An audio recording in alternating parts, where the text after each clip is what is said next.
Like, you don't hear us talking about this case. Why? Because we're going to let it go through the process the way it is. We don't believe anything that they say. I know for a fact that me, as well as the people that filed those affidavits, we went through all those affidavits with a fine-tooth comb to make sure that they were accurate. I know I did for me. I know Chasing Crimes did it for her.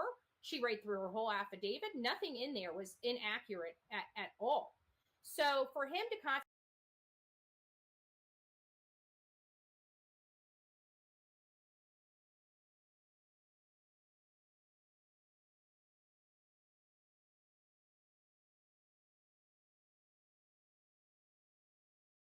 LLC, at least controlled or owned by at least one plaintiff, here to Plaintiff Z, to procure them.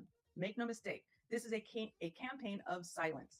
These plaintiffs seek the assistance of this court improperly, without legal basis, and more so for improper purpose, to restrict the freedom of expression guaranteed by the United States Constitution and the protections of the Pennsylvania Constitution, to silence, granting, and barbecue freedom of expression.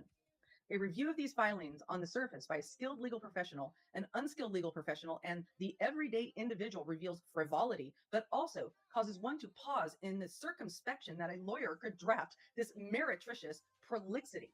For example, the complaint contains first-person allegations made by the scrivener, which we cannot fathom was drafted by Joseph P. Lesniak, Esquire, hereinafter Attorney Lesniak, whose signature is on the documents, while including multiple incidents of random assertions by persons not involved in the litigation.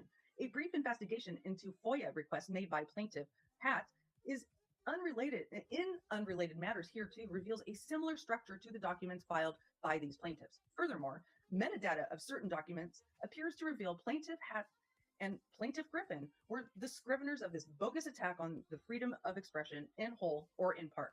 One could not fathom that an attorney would draft a document that exposes their client to parole violations that bring Plaintiff Hat, that being Plaintiff Hat, to bolster their claims. This scrivener actually refers to contact made with law enforcement personnel concerning coordinating a search for the missing teenager.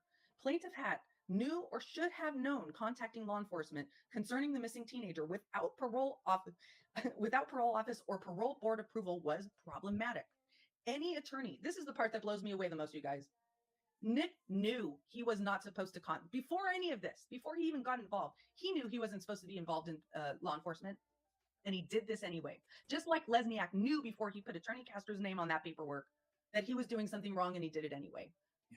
These people are fucking frauds. I mean, this pisses me off. So anyway, I'm sorry.